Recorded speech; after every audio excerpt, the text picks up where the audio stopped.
आदत हो चुकी है तेरी। दोपहर के 2 बज रहे थे और आसमान में बादल छाए हुए थे, लेकिन देखकर ऐसा लग नहीं रहा था कि बारिश होगी। ख्याति थोड़ी बोर हो रही थी और वो अपने रूम से निकलकर गार्डन की तरफ आ गई। ख्याति गार्डन में इधर उधर देख रही थी कि तभी एक लड़की उसके पास आई और ख्याति को ग्रीट करके रिस्पेक्टफुली सिर झुकाते हुए बोली, मैडम क्या आप गार्डन देखना चाहती हैं? ख्याति ने पलट कर देखा तो उसे याद आया ये वही लड़की थी जो उस दिन राधिका के साथ रूम में उसके लिए ड्रेस लेकर आई थी। उसका नाम चारू था। ख्याति बोली, मैंने तुम्हें मेंशन में दोबारा नहीं देखा, क्या तुम छुट्टी पर थी? चारू बोली, मैडम मेरी गार्डन में ड्यूटी रहती है। ओह, कहते हुए ख्याति ने हल्का सा सिर हिलाया। चारू ख्याति को गार्डन दिखाने लगी। जहाँ तक नजरें जा रही थी वहाँ तक गुलाब ही गुलाब के फूल नजर आ रहे थे। ऐसा लग रहा था जैसे वो गुलाब के फूलों के समुद्र के बीच खड़ी हो। गार्डन एरिया तो सिर्फ मेंशन के आसपास था,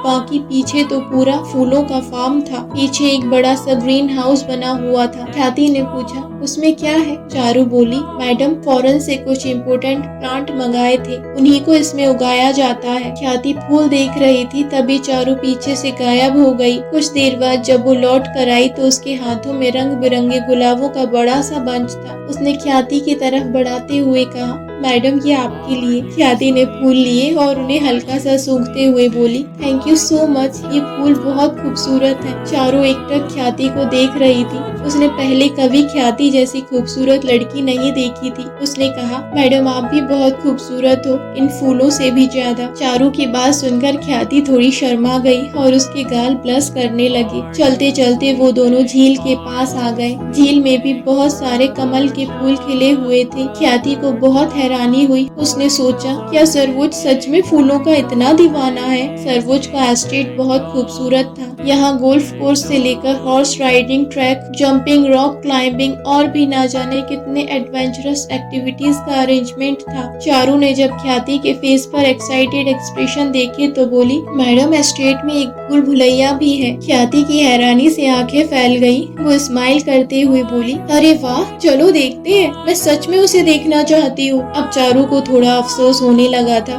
उसने धीरे से कहा, मैडम हम उसके अंदर नहीं जा सकते, हम उसमें खो जाएंगे। ख्याति बोली, पहले चलकर देखते हैं फिर डिसाइड करेंगे अंदर जाना है या नहीं। चारू ख्याति को भूल भुलैया की तरफ लेकर चल दी। यहाँ का एटमॉस्फेयर बहुत ज्यादा शांत था। ख्याति ने इधर उधर नजरें दौड़ाई। दूर दूर तक खुला आसमान और पेड़ों पर पंछियों के चहचहाने की आवाजें आ रही थी। उसे ऐसा लगा जैसे वो किसी एडवेंचरस मूवी के सेट पर हो। झील के आसपास से होते हुए वो दोनों छोटे से रास्ते पर पहुंच गए, जिसके दोनों तरफ ऊंचे ऊंचे पेड़ लगे हुए थे। जैसे जैसे वे रास्ते पर आगे बढ़ गए, पक्षियों के चहचहाने की आवाज कम हो गई और फिर उसके बाद सब कुछ सुनाई देना बंद हो गया। चारू बोली, मैडम यहाँ कुछ ज्यादा ही शांति रहती है, इसलिए मुझे थोड़ा डर लगता है। ख्याति ने फुल कॉन्फिडेंस में कहा, अरे इसमें डरने की क्या बात है। कुछ ही देर में वो दोनों भूल भुलैया के पास पहुँच गए। ख्याति ने देखा भूल भुलैया बड़े बड़े पत्थरों की बनी थी। चारू ख्याति को भूल भुलैया के बारे में बताते हुए बोली, मैडम मैंने सुना है अगर कोई भी अंदर जाता है तो 6 घंटे से पहले बाहर नहीं आता और कई बार तो लोग 2-2 दिन तक भटकते रहते हैं। सर के अलावा किसी को भी इससे बाहर निकलने का रास्ता नहीं पता,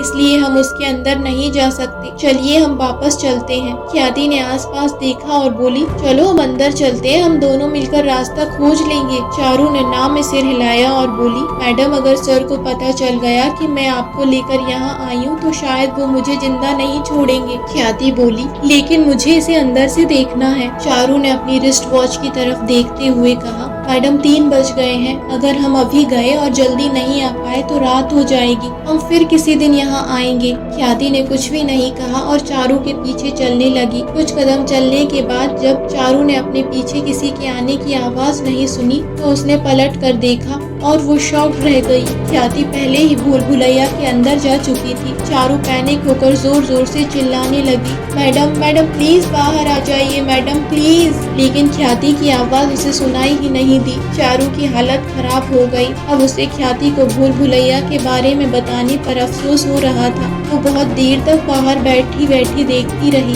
उसकी भूल भुलैया में अंदर जाने की हिम्मत नहीं हो रही थी। 4 घंटे हो गए थे लेकिन ख्याति बाहर नहीं आई थी। यहाँ बहुत शांति थी और सब कुछ बहुत डरावना लग रहा था। चारू की पहले ही डर से हालत खराब हो रही थी। वो गार्डन में काम कर रही थी, इसलिए उसके पास फोन भी नहीं था। अगर ख्याति को कुछ हो गया तो उसका बॉस उसे जिंदा नहीं छोड़ेगा। रात के 8 बज गए थे, लेकिन ख्याति वापस नहीं आई थी। चारू को ये भी डर था कि अगर ख्याति बाहर आई और उसने चारू को यहाँ नहीं देखा तो कहीं वो घबरा ना जाए। चारू ने डिसाइड किया वो 1 घंटे और वेट करेगी। चारू भूल भुलैया के बाहर बैठ गई। अगर ख्याति 1 घंटे में बाहर नहीं आई तो वो मेंशन में हेल्प लेने के लिए जाएगी। सर्वोच्च आज ऑफिस से जल्दी फ्री हो गया। उसे फैमिली डिनर के लिए कपूर फैमिली की ओल्ड रेसिडेंसी जाना था।